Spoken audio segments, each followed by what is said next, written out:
The following program was produced by an independent community producer. The opinions expressed do not necessarily reflect those of the ECAT staff or board of directors.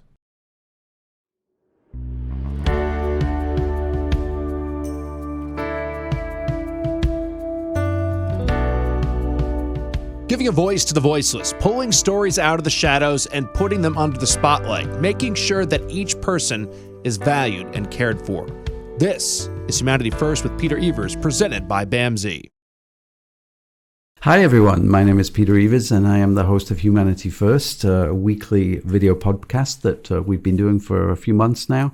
Today we've got a great show ahead of us. We're actually going to have a person who is our new Executive Vice President of Diversity, Equity, and Inclusion at BAMSI to come in and talk a little bit about what's going on in that particular space, not just within our organization, but what's happening in America, because the conversation has been a loud one over the last 3 years since the murder of George Floyd, and there's been a lot of change that has happened in our society. And I think there's a more consciousness about the issue of fairness, of inclusion and equity.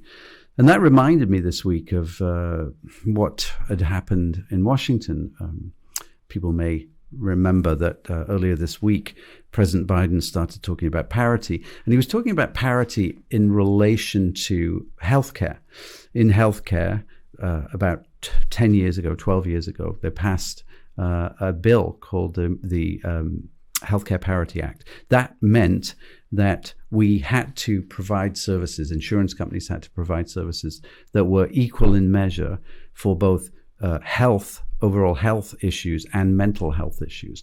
The idea was that it has been very difficult for families and individuals to get mental health services, and much more difficult than, say, breaking their arm. And actually, President Biden used that example. He said there should be no difference between breaking your arm and having some sort of mental health issue that needs addressing. And we know that the outcomes for good mental health care are better than any other chronic disease. If you look at the CDC outcomes for people who struggle with mental illness, their recovery outcomes after treatment are better than those for people with other chronic diseases like diabetes, for instance. So it is imperative that those services are available to people, and they're available in all communities and to everyone, regardless of income and race. And President Biden made this clear. He said, why is it that in this country, the richest country in the world, why is it that so many people are not getting the care that they need, especially post COVID? 70% of kids who are being identified with serious emotional disorders are not getting treatment. So only 30% of the kids who are struggling are getting help. Wait lists are pretty much out of control. You're looking at, in some places, 6 months to a year to get care, both for families and for kids. So President Biden's message is a prescient one. His message is we have to hold insurance companies accountable for providing services. And that means that they have to provide something called network adequacy. So in the network of providers that they have to have enough clinicians and psychiatrists and psychologists who can see people and help them on the road to recovery. Right now, that's not the case. The wages and the salaries and the rates are far too low for the provision of services for people who struggle with behavioral health issues. And we have to address that. And we thought we had addressed that in 2008, but insurance companies have found their way around many of these issues, and we still have an inadequate set of services for people who struggle. Some people who have resources can go and get those services and pay for them privately or by cash. But people below the poverty level, people struggling in healthcare deserts, if you like, places where there are no services, are just struggling without the ability to recover. And we, as a society and a civilized nation and a nation that cares about each other, really, as President Biden, need to step up and really make sure that we do care for each other. We'll be back. Hi, I'm Jamie. I'm an essential worker here at BAMSI, and I'm a nurse. Nurses are essential here at BAMSI because as nurses, we really have the opportunity to make an impact. We have very small ratios, so we have the opportunity to really learn everything about the person served and be able to give the best care. It really serves such a great purpose for me as being a nurse and really why I came into nursing. Learn more about nursing opportunities at bamsijobs.org. Giving a voice to the voiceless, pulling stories out of the shadows and putting them under the spotlight, making sure that each person is valued and cared for. This is Humanity First with Peter Evers, presented by BAMSI. Hi, everybody, and welcome back to Humanity First. I'm Peter Evers, your host, and we, as promised, have a very special guest today. We have Felicia Heywood joining us. Hi, Felicia. How are you doing? Hello. Hello, audience. And everybody knows, I think by now, those folks who listen to this, that this is a show with BAMSI staff, but really a show for the community. And we talk about such a wide range of things. I think about over the last few weeks, we've talked about pride. We've talked about access to services. We've even had a couple of political discussions. And, last week we talked about advocacy, and we talked about how important it is for all of us as citizens of the United States to get involved in the legislative process, and how much that means to those people who use the services that we have. Felicia, you have been now at our organization in your position as Executive Vice President of Diversity, Equity and Inclusion for 2 weeks. Or actually not quite 2 weeks, right? 8 full days. So I'm assuming that you're entirely oriented to your job already, and you've met everybody, and you're up and running. I will say that let's just cast our minds back to the summer of 2020, which many people see as a watershed moment in terms of race in America, in terms of how America has responded. And I think everybody knows I'm talking about the murder of George Floyd, which was yet another incidence in a very, very long historical instance of people of color being murdered by the police. And in that sense, America sort of took notice for some reason at that point of view. And many organizations responded to that in lots of different ways. It's changed, right? The environment in this country has changed. It's changed in a lot of ways. I think one of the things that people are really interested in as we go through this process, and some organizations have sort of drawn back a little bit from the diversity and equity and inclusion work that they've done. Many organizations sort of made a declaration and said, this is who we are.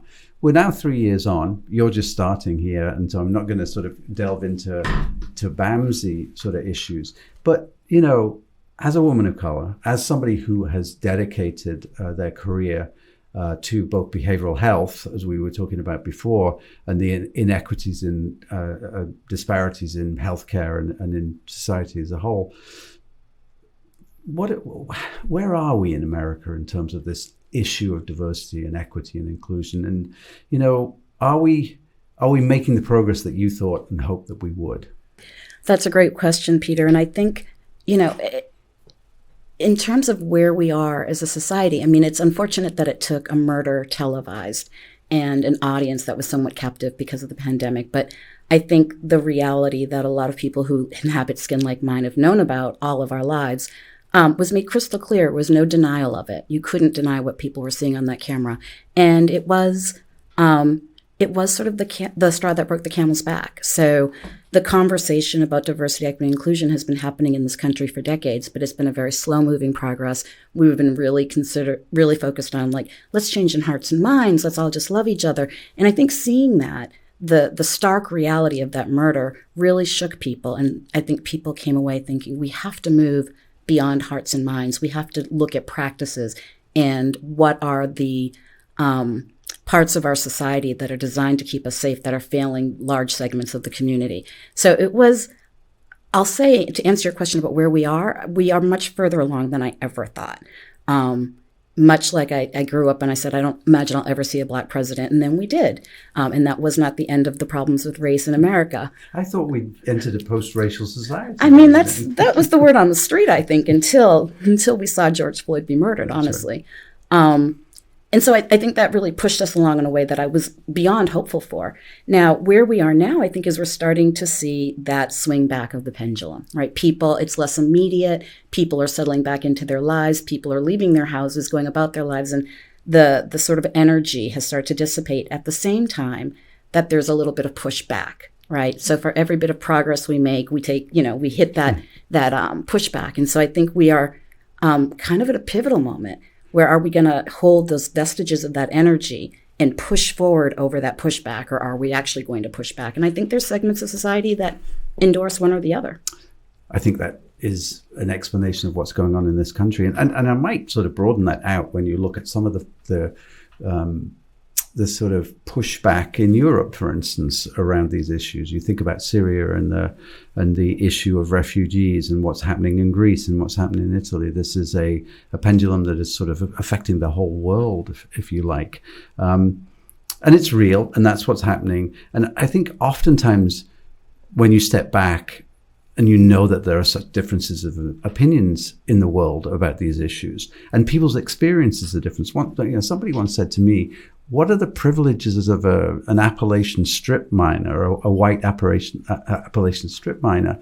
How could you talk about privilege with that person? It's an interesting perspective, but when you begin to layer all of the inequities that exist, not just for that white person, but for a person of color who's a strip miner in Appalachia, then it falls into some sort of understanding. But I think one of the things that we have to ask is, what's the economic argument for equity and inclusion? Is there one? Because we have to come at this from all sorts of angles, don't we? Yeah, that's a great question. And I think we absolutely have to look at the benefits of ensuring that our institutions, our agencies, our schools are inclusive and equitable. The demographics of this country are just changing vastly. So if we're going to, one of the things that's made this country great is that we've harnessed the brilliant minds of so many. If we are ignoring segments of the population because of their color or their sexual orientation, we actually are limiting our ability to continue to grow, right? So, and there's all the research that says in the business world, when you have more players, when you have more women, people of color, people of various abilities in decision-making rooms, better decisions are in fact made, right? So there's that side of it. And when we consider the labor market, now I know in our field, one of the biggest things we're facing is a lack of staff. Totally. Right? And if you aren't looking like an agency that is welcoming to all people, you actually limit the staff you can gather as well. And that is at entry levels, but also at senior levels and management levels. So it's not just about opening the door, but really how are we harnessing the talent once it's in-house? Wait, so I think one of the things that happens in a lot of organizations, and ours is one of those, is that there is a disparity in the numbers of folks who are BIPOC at different places in the organization. So that is, you make a good point. That is, it isn't just about how many people of color you have in the agency. It's where are they dispersed within the leadership and the, if you like, hierarchy. I hate that word, but in terms of the management and the leadership of those. And I always think that, if there aren't people who look like you in a place where you want to be, it's much more difficult to imagine yourself there, right? Absolutely. It's more difficult to imagine yourself there. And once you're there, there's real possibilities in terms of like when you think about who's supervising who, different learning styles. So if you have more diversity among your supervisors, among your leadership, there'll be more diversity in supervision styles and learning styles so that you can better match. So, folks come in the door, but we also want to make sure that they're treated in a way and supervised in a way that really uncovers all of their potential. And when you have more cultural match, which is one of the things we've learned in the clinical field, that a cultural match really matters. It matters in business as well. It matters in supervision. Yeah. I was thinking the other day about, I'd written a piece for one of our, some of the stuff that we were doing at BAMSI, and we had to take a person of color who you admired. And I'd say I chose Colin Powell for a couple of reasons. First of all, he was an unusual person in that he was a person of color who was a Republican, who had a massive influence, I think, on politics and, of course, on the army. And when I was reading about him, what interested me was he had succeeded in a country that there were massive biases against him. But his parents had come from a country, Britain, one of them anyway, from Scotland, and I think his mother was from Jamaica, but he moved from Britain to America when he was very young. And one of the things he said was, I would not have had this opportunity if I had remained in the country of my origin. And that made me think, obviously being somebody coming from Britain, and it gets back to that issue about the broader the number of people and the scope of people who are involved in decision making, the broader the pool of people that you have to choose from, the better you are at getting the skill sets and the knowledge and the creativity and all of those different things that make an organization what they are. And I think that as well is part of the argument for inclusion, right? There's more people to pick from almost. Yeah, and I think it also makes the argument for each of us doing our internal work, right? None of us as humans are born without biases. We learn them as we grow, and many of them are very helpful to our survival. But if we're not doing things like looking at our biases, if we're not doing things like exposing ourselves to other cultures, then we may overlook some of that talent. And so I think it speaks to inclusion, not only in who we're bringing in, but in like who we're being in the matter. Right. Are we stretching ourselves to make sure that we can support people who may not look like us or talk like us or think like us? Right. And one of the things I think that comes up quite a lot is this idea of people who say, well, we're going to pick the best person. I mean, this is a great argument, right? Mm-hmm. A great debate to have. We're just going to pick the best person for the job. And in that sense, that sort of ends that conversation. But there's a bit more to that, right? Yeah, I think so. I've gone back and forth, and I think our country has gone back and forth between this idea of almost being colorblind, which is very different than actually celebrating and encouraging diversity. So I think of an example of a hiring decision that was made in a team that happened to be made up of all sort of in their mid-30s white women, and they had an open position, and there was a young woman who was new to the field who was in her 30s and a white woman, and a much older black man who was born in another country who'd actually worked at that agency for 12 years. And in the hiring process, they were really leaning toward this young woman. And I just asked in terms of, and I looked at the resumes, and the gentleman really had already begun doing the work.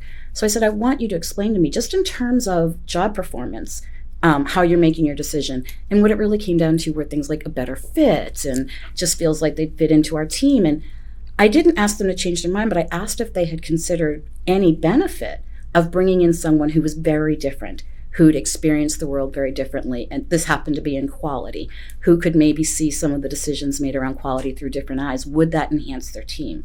Ultimately, they did decide that that was a benefit, but I think that's part of it, is really understanding the benefit of having a diversity of thoughts in the room. Yeah. Actually, somebody once said to me, if somebody says that somebody is a fit or not a good fit, it's a real red flag in terms of not addressing those biases that you may already have. That's a great example. So in the next 6 months at this organization, BAMSI, that I know a lot of people in the community know, I think we pride ourselves on a lot of work that we've done over the last 3 years, but there's a long way to go. And I think part of the beginning of that journey is just saying that, right? What do our policies and procedures look like? Are any of those procedures actually not sort of contributing to a lack of equality that exists? There's a lot of difficult questions to be asked. And I do hope that that you will feel comfortable, and you will, in asking those questions, because I think the beginning of our improvement along any line within an organization or a business is to sort of ask those questions and say, you think you're here, but maybe you're here. And the implicit bias thing, I think, is a really good idea. We were talking the other day about the Harvard tests. And actually, you had mentioned, if you want to just mention what that's about. Sure. The Harvard Test for Implicit Bias is a test that anyone can take online for free that really gives you a bunch of images, and you select very, gut instinct, select this, select that. And at the end, they sort of let you know where your bias may live. I did it when I heard about it, which was about a month ago, and I was shocked. I was shocked to find that I had implicit biases. And actually, I would recommend to anybody to do it. I think if you just put the Google search in for I think it's the Harvard University implicit bias test, you can pick which test you do, and there's a lot of them. And I chose a white man and a black man and criminal intent, and you can't fake that test. You absolutely can't. And it doesn't mean, and somebody said this to me, it doesn't mean you're a bad person. It just means you're aware of what those biases are that you can work on. So it's a great thing to do. I would do it in private, in your own home, and then just sort of think about what that means and do some further reading on it. Felicia, we're running out of time, but it has been wonderful to have you on the show. It's wonderful to have you at BAMSI, and I know you're meeting an awful lot of people, and there will be no test on names because that will come in time. Maybe in a couple of months you can come back and talk a little bit more about what you've found and what's going on at BAMSI. I'd love to. Thank you so much. Bye, everybody.